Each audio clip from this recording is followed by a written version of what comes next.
Hi Booktube, it's Amy. I'm here with a work of 6th century Italian philosophy today. This is a little work called The Consolation of Philosophy by Boethius, who was both a senator and a consul.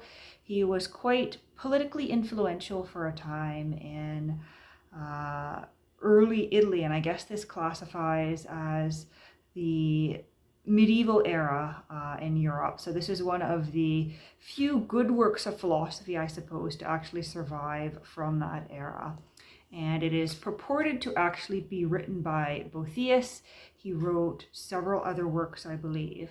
But the authenticity of this work is occasionally questioned just because it is quite a well put together work, and he purportedly wrote it while awaiting a death sentence for treason. He was sentenced to death for posing a perceived threat to King Theodore the Great of the kingdom of what we now call Italy. That is my limited knowledge of early Italian history here, but it is quite a good little work here. And it takes the form of a dialogue or a conversation between Boethius and Lady Philosophy, a figure that is representing philosophy.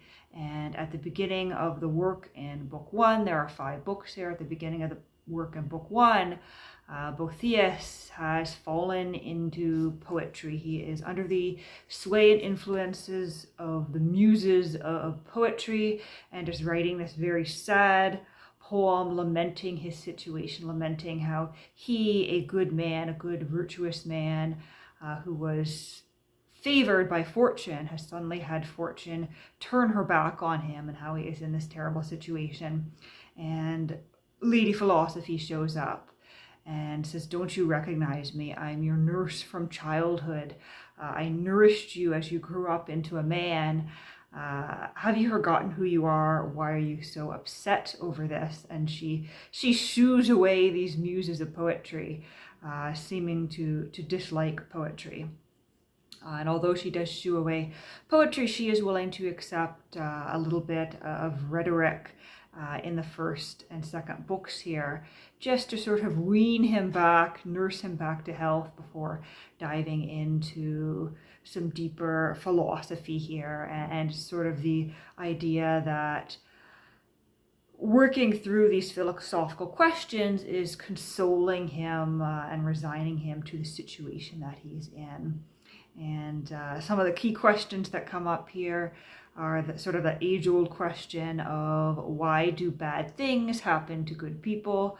And if there is a God who is all-seeing and preordains things, where does free will come into this, and why does God or the gods?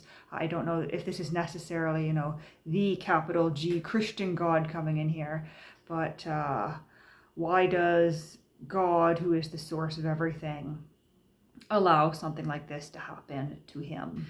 And so then Lady Philosophy takes him through these dialogues and these explorations of what good is, what it means for something to be good. And they discuss how things like power, like political power, being close to kings, wealth, and pleasures, how all these things that people see as good aren't really good at all, for the simple reason that they do not satisfy in and of themselves. They require other things to lead the person who has them to happiness, and they can be taken away. And there's this whole debate about what exactly good is, and they come to the conclusion that good is happiness, and the sort of chief happiness, the, what do they call it, the ultimate good,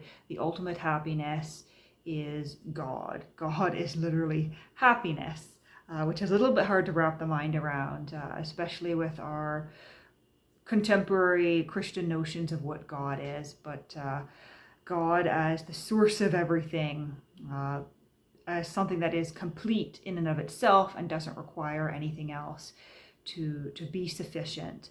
That is the source of happiness. And happiness is something that is contained within. It is striving for God. And therefore, no one can take the happiness away from him, and he shouldn't feel unhappy over the fact that he has lost his wealth and lost his position.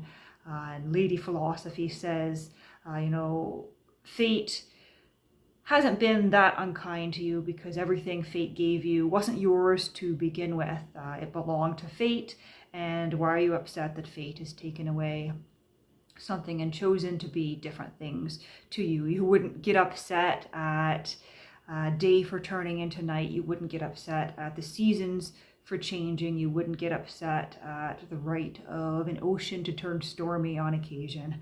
Why are you upset with this natural process that is fate? And we move on from that to a discussion about the nature of God, the nature of providence and fate, and whether free will is possible. And we get this difficult to understand argument about how, despite providence being the plan of God and the chains of fate having an impact on life, free will is still possible, because although God sort of sees everything, the human constructs of time don't quite apply in the same way, and humans with our reason can't quite understand God's concept of time. So God is seeing both the past, the present, and the future as if it's happening in one moment, and so God is simply looking on, and therefore despite knowing what's going to happen, that doesn't sort of preordain it, and humans still have free will, and it does get a little bit fuzzy there, but that is the gist of this work. But early on in the first couple of books, before it really gets into the weeds of the nature of good and the nature of God and the nature of free will, there are quite a few little nuggets of wisdom that I think are very applicable for us today. And I have bookmarked them off with sticky notes. And the plan here is just to read you some quotes that I think are sort of the best in this particular volume. And I'll get extra sticky notes out of the way. I'm a sticky note person, can you tell? So when Lady Philosophy first arrives to console him and nurse him back to health, she says, "What I look for is not library walls adorned with ivory and glass, but your mind's abode. For I have installed there not books, but what gives books their value, the doctrine found in my writings of old." So Lady Philosophy has shown up and has said to him sort of, "Why are you in despair? Where is everything I taught you?" And this notion that sort of wisdom and intelligence and reason and philosophy are not found in books. They're not found in a physical library. They're not on the books behind me on the shelf, but rather they're something that we nurture within ourselves and something that we find internally in our own minds and can draw on when necessary.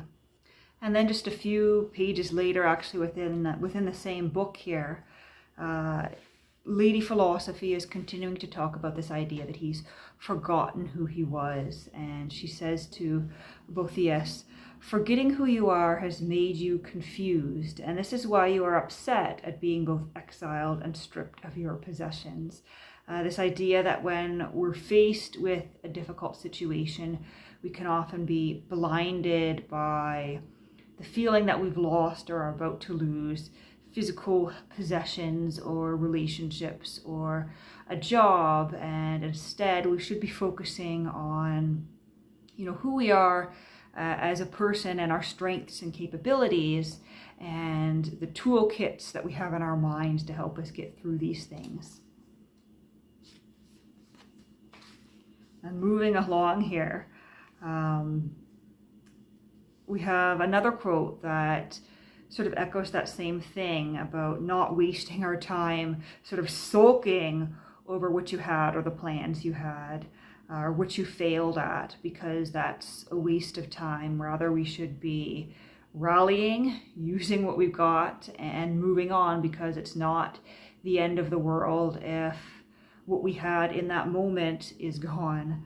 And Lady Philosophy says to him, if you have fully grasped the causes and the nature of your sickness, you are wasting away because you are yearning and pining for your earlier fortune. The interpretation which you have put on your changed circumstances has corrupted your mental faculties. This idea that circumstances are, to an extent, what we make them, and the way we interpret events can certainly completely shape our outlook and completely shape how we proceed from that moment. And moving along here to being reconciled to our allotted conditions. And this is a quote that I think sort of encompasses the idea that everyone is going through something, and the grass may look greener elsewhere, but regardless of who you are or your situation in life, you're going to have some issues. You're going to have some things that displease you. You're going to have some things that give you anxiety. There are going to be things that you perceive as challenges. And, you know, regardless of how many challenges you conquer, there's always going to be something more to serve as a challenge to you. So I think this is Lady Philosophy speaking again here. She says, so no person is easily reconciled to his allotted condition. Every human person faces drawbacks, whether unknown because not yet experienced, or grim because already encountered. And I think it's also a reminder to sort of be sympathetic and empathetic to other people's experiences. Not to perhaps envy them their positions either, because they have just as many problems and perhaps more problems, or at the very least different problems than we do. And one last quote here, and this is about finding happiness within yourself, or at least trying to. And I think for most people, it is quite possible to increase happiness or find some form of happiness in our present situation, rather than constantly moaning about how bad things are. Lady Philosophy says, so why, mortal men, do you pursue happiness outside yourselves when it lies within? As long as you are in command of yourself, you will possess what you would never wish to lose, and what fortune can never withdraw from you. And I think this is somewhat pertinent within the current situation, the pandemic, everything that's happened over the past, just over a year now, the past 14, 15 months here. Regardless of the situation and what's going on in the external world, there is some degree of happiness to be found internally within ourselves. So that's some of the little pieces of wisdom that I was able to find in Boethius's The Consolation of Philosophy, which I really enjoyed, and it's something I would definitely recommend if you're interested in philosophy at all. And it's a work that I wasn't familiar with before purchasing this Oxford Classics edition on a whim, but according to the introduction, up until about the 19th century, this was really seen as one of the core texts of philosophy, and it was widely read. It has fallen off in popularity significantly in the 20th and the 21st century. But I do think there is a lot of wisdom to be found in it. And as I said, I greatly enjoyed it and would recommend it.